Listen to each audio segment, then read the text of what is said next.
Oui, bonsoir chers amis. Cette vidéo de ce soir, nous allons la commencer par de la bonne ambiance. Oui. C'est sur le son de notre artiste émérite, Love Afro, que nous allons commencer ce direct. Je salue la mémoire de l'artiste. Oui, c'était une actrice très talentueuse. Évidemment. Le meilleur, c'est pour demain. Le meilleur, c'est pour demain. Toi, jeune qui me suis actuellement. Le meilleur, c'est pour demain.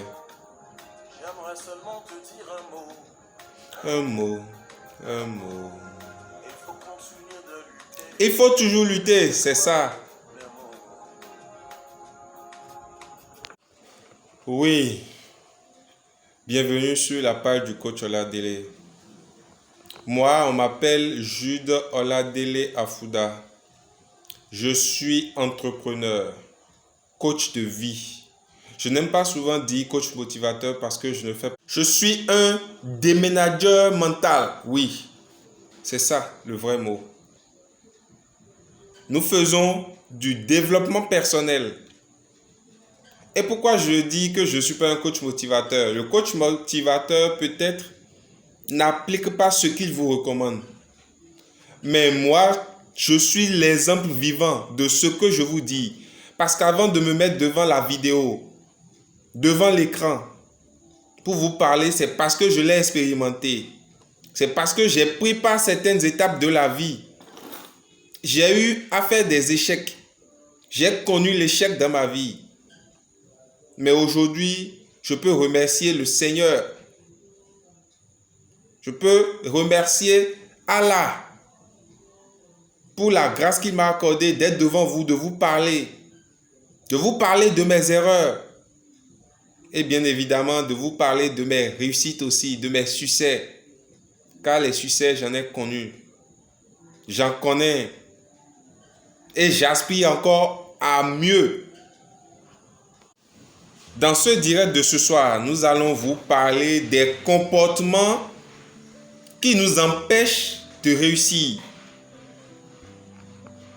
Nos comportements, les petits comportements que nous avons, nous, Africains, qui bloquent notre réussite, qui bloquent notre élan, qui bloquent notre succès. Il y en a tellement, mais ce soir, je vais énumérer juste quelques-uns. Ce soir, je ne veux pas m'adresser au citoyen lambda, non. Le citoyen lambda, nous avons déjà fait assez de vidéos déjà pour orienter un peu notre jeunesse. Un jeune, aujourd'hui qui est encore au chômage, c'est que c'est de sa propre faute. C'est que ce jeune ne veut pas évoluer. C'est que ce jeune ne veut vraiment pas changer sa vie. Sinon, déjà dans les vidéos, dans les séries de vidéos que nous avons postées sur notre page YouTube Jude Afouda, nous allons déjà faire ressortir ce que le jeune peut entreprendre à partir de 0 francs. Nous avons vu beaucoup de thématiques. Nous allons même donner des exemples de business dans lesquels il faut entreprendre à partir de rien ou à moindre coût. Mais ce soir, je vais m'adresser à ce type de personnes, à ce type d'Africains, à ce type de citoyens qui a déjà son gagne-pain, qui a déjà un revenu, qui peut se targuer le luxe de pouvoir faire rentrer de l'argent de manière saisonnière.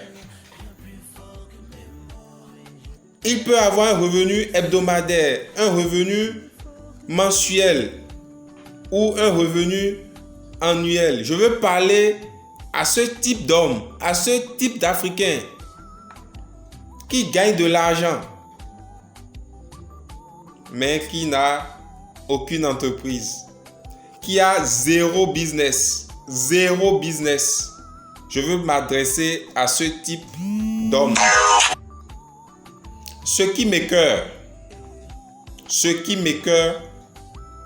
c'est quand je prends ce fonctionnaire qui a déjà 10 ans d'ancienneté au service, qui a déjà 20 ans d'ancienneté au service, qui ne compte que sur son salaire, qui ne compte que sur son revenu.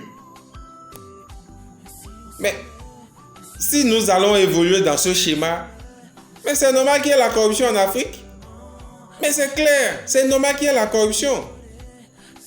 Dans aucun pays, le salaire ne suffit. Même en France où les gens gagnent 1500 € comme SMIC, ça ne suffit pas. Dans aucun pays. Le seul secret, c'est d'avoir des revenus multiples. C'est ça, mon frère, c'est ça. Je m'adresse à toi.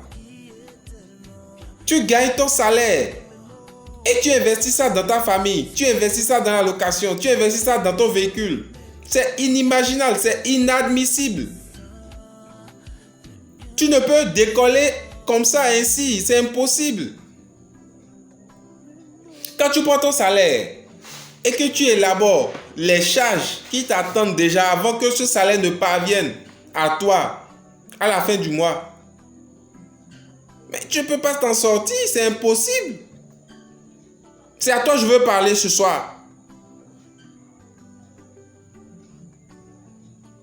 Je vous ai déjà dit que sur cette chaîne YouTube, sur la chaîne de Jude Afouda, on va vous donner les codes pour atteindre rapidement le million, pour réussir votre vie, pour finir avec la corruption. Il faut que nous finissions avec la corruption en Afrique. Mais tant que tu vas compter sur ton salaire, je ne pense pas que tu puisses t'en sortir. Ton salaire ne peut t'amener à bon port. C'est pour ça, si vous vous rappelez de ma première vidéo sur cette chaîne, je vous ai parlé de l'esprit de sacrifice.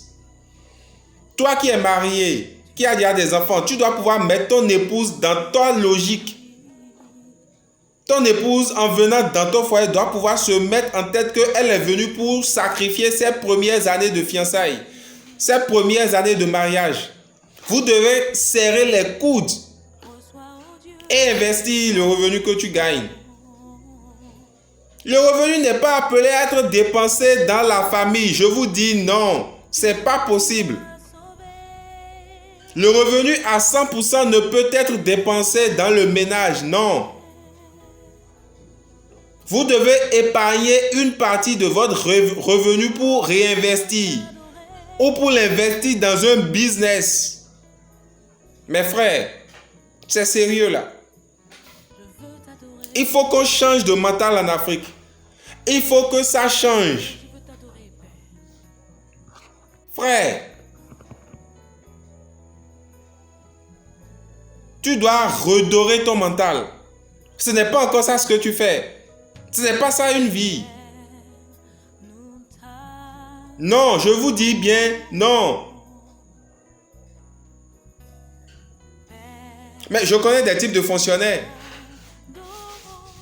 Quand ils commencent par percevoir leur salaire, le premier souci d'abord, c'est comment prendre une moto ou un véhicule, aller louer un appartement cher de 50 000, de 60 000, même de 25 000. C'est déjà cher pour toi, jeune, toi qui viens de trouver ton premier emploi, ou bien toi qui commences par gagner ton premier salaire. Louer un appart de 25 000 francs déjà mensuel, c'est trop cher pour toi. Jeune, les premières années de ton service doivent être consacrées au sacrifice, au réinvestissement de ton revenu.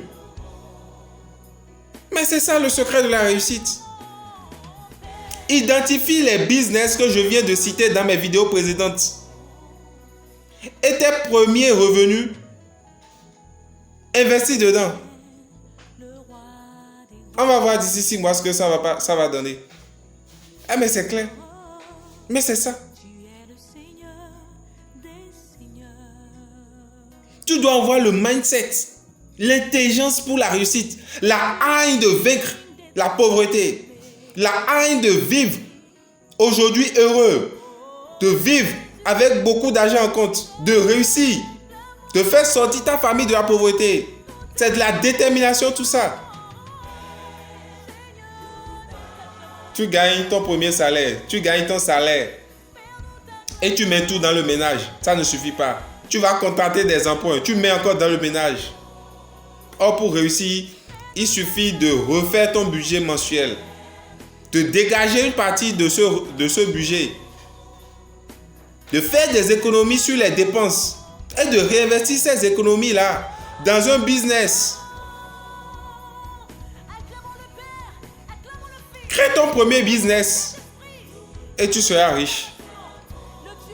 Crée ton premier business et tu vas réussir ta vie. Multiplie les business. Multiplie les affaires dans lesquelles tu injectes de l'argent et tu vas réussir ta vie. Le salaire n'est pas destiné à être dépensé uniquement dans le ménage. Non, je dis non. Réinvestis une partie de ton salaire, de ton revenu mensuel, de ton revenu saisonnier. Réinvestis cela dans une activité lucrative, génératrice de revenus. Et tu vas réussir. J'en connais qui ont construit des maisons à des centaines de millions. Même simplement à des millions. Aujourd'hui, ils sont incapables de sortir 10 000 francs de la poche, même 20 000 de la poche, sans faire des calculs. Pourquoi? Parce que tout ce qu'ils ont investi dans la construction de leur maison, de leur habitation, ne leur rapporte absolument rien. Je vous dis, vous pouvez être même en location et avoir des investissements dans l'immobilier et être propriétaire, avoir des locataires. Je vous assure. J'ai pris par là. J'ai pris par là. Moi, j'étais encore en location quand j'ai pris une parcelle que j'ai fait construire. Aujourd'hui, j'ai investi dans l'immobilier. Ça me rapporte un revenu supplémentaire. À part mon salaire. Mais c'est simple. Réfléchissez et devenez riche. C'est aussi simple que ça. Il faut que je vous choque. Vous devez changer de comportement. Ces comportements-là, on doit dire non à partir de 2022 là. Non, non, non pour ces comportements-là. J'en connais qui ont beaucoup de parcelles, mais qui n'ont pas d'entreprise, qui n'ont pas d'affaires qui leur rapportent quelque chose en plus de ce qu'ils trouvent habituellement, en plus de leur revenu saisonnier. Ils n'ont aucune affaire, aucune activité qui leur rapporte, mais ils ont des parcelles et ils s'y plaisent. Tu auras beau mieux, tu auras beau investir dans l'achat des parcelles. Quand tu seras mort, quand tu vas mourir là, quand tu vas quitter ce monde, tes enfants vont tout vendre. Ils vont tout vendre. Parce que c'est toi qui as souffert pour acquérir ces parcelles-là. Eux, ils n'ont pas souffert. Aussitôt que tu n'es plus de ce monde, ils vont vendre. Pour dilapider tes sous. Toi qui me suis actuellement là, change de mental. Je ne dis pas de ne pas avoir de parcelles. Mais nous voulons faire quoi avec beaucoup de parcelles? Si tu en as plusieurs, vends une de tes parcelles et va investir dans l'immobilier sur une autre. Va construire des apparts sur une parcelle. Ça te rapportera de l'argent à coup sûr. Vends une de tes parcelles, va identifier un business dans lequel tu vas investir. Ça va te rapporter des millions. C'est ça. C'est ahurissant de voir que les Africains ne réfléchissent pas. C'est ahurissant. Je vous dis, le salaire doit vous aider à investir. J'en connais. Quand je parle d'investissement, on me dit on va trouver le capital. Mais dans leur chambre, il y a beaucoup de choses qu'ils peuvent vendre, qu'ils peuvent céder pour constituer leur premier capital. Ils ont des biens, mais ils ne veulent pas s'en séparer. Oh, tu vends ta parcelle aujourd'hui, tu vends ton bien aujourd'hui, tu investis ça dans un business lucratif, je te donne juste un an. Tu vas encore réacquérir ce bien-là. C'est impensable de voir que l'Afrique ne veut pas se développer. N'accusez plus les gouvernants. Hein. Je vous interdis d'accuser les gouvernants. Ce ne sont pas les gouvernants qui font la pauvreté de l'Afrique. C'est nous-mêmes. C'est vous. En agissant ainsi, vous perpétuez la pauvreté. Vous devez créer le développement à votre niveau, avant que ça n'atteigne l'échelle nationale. Imaginez, si des individus s'assemblent et réussissent, sont prospères. Qui est-ce qui est prospère? C'est l'État, c'est le Bénin, c'est la Côte d'Ivoire, c'est le Burkina, le Togo, c'est l'Afrique qui est prospère.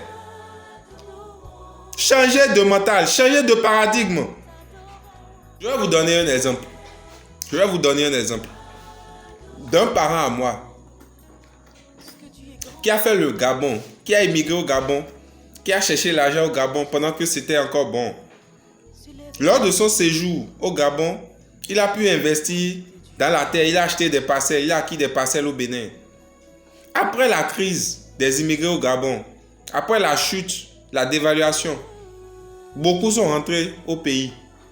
Une fois au pays, il s'est retrouvé sans emploi, sans rien. Même pour manger, c'était difficile. Cette personne a été obligée de quémander pour pouvoir survivre. Vous allez voir à quel point l'Africain est têtu. Et il est difficile que l'Africain puisse sortir de la pauvreté si nous ne changeons pas le mental de l'Africain. En tant que coach de vie, je l'ai approché humblement parce que c'était un parent à moi. Je lui ai dit, mais tonton, tata, mais tu as 4 parcelles bien placées, bien situées au cœur de la ville. Je dis, tonton, tata, cède juste une seule de tes parcelles et nous allons t'aider à construire des appartements sur ta parcelle. Tu auras bientôt des locataires sur ta parcelle. Et avec leurs revenus, tu peux au moins subvenir à tes besoins quotidiens. Vous savez ce que ce parent-là m'a répondu? Il m'a dit non, je ne vends pas mes parcelles. Il dit non. Si c'est pour me donner ce conseil-là, tu es venu. Non, je te dis non, demi-tour. C'est le fruit de mes souffrances au Gabon. Je ne cède pas ces parcelles-là, c'est pour mes enfants. Mais j'ai dit, mais tonton, j'ai dit une seule parcelle pour améliorer ta situation. C'est vrai qu'il faut investir pour les enfants, mais il faut aussi vivre de son vivant. Qui sait si ces enfants ne vont pas vendre ces parcelles-là demain? Et ce parent-là m'a dit niet. Jusqu'à aujourd'hui, ce parent est encore dans la pauvreté. Mais je lui ai fait ce conseil-là il y a déjà 10 ans en arrière. Imaginez, si ce parent-là m'avait écouté et avait investi, ne serait-ce que dans la location des chambres. Je m'imagine où ce parent-là serait financièrement aujourd'hui. Parce que c'était des parcelles bien situées. Ces parcelles-là, aujourd'hui, vous pouvez les céder à une valeur de 5 millions, mais il en a 4. Mais il refuse de les vendre. Vous voyez à quel point l'Africain est borné dans sa pauvreté? C'est ahurissant. Donc, en résumé, toi qui me suis actuellement, toi qui suis le coach Oladele actuellement, je te dis, je ne dis pas forcément vos parcelles. Identifie un bien dont tu peux te séparer autour de toi, qui t'appartient, qui peut constituer ton premier capital. Toi qui as un revenu saisonnier, ne dépense plus tous tes revenus dans le ménage. Dis à ta femme, hey, madame, ce soir-là, à partir d'aujourd'hui, d'après ce que le coach Oladele a dit là, on va serrer les ceintures dans la chambre, c'est juste pour 1 an. Nous allons serrer les ceintures. Et tout ce que nous allons épargner comme revenu, nous allons le réinvestir dans une activité. Tag les activités que tu peux cibler. En commentaire, écris-moi.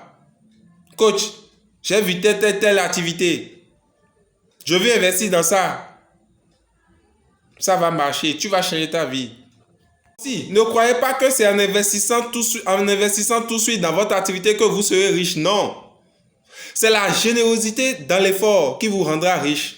C'est la constance dans l'investissement qui vous rendra riche.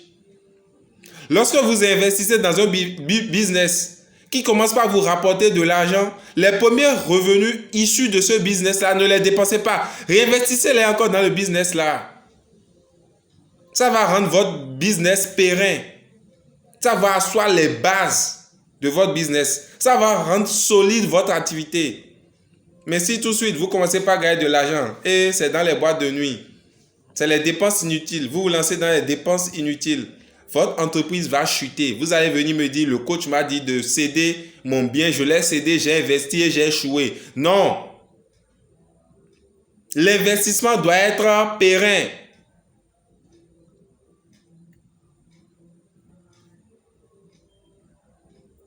L'investissement doit être continu.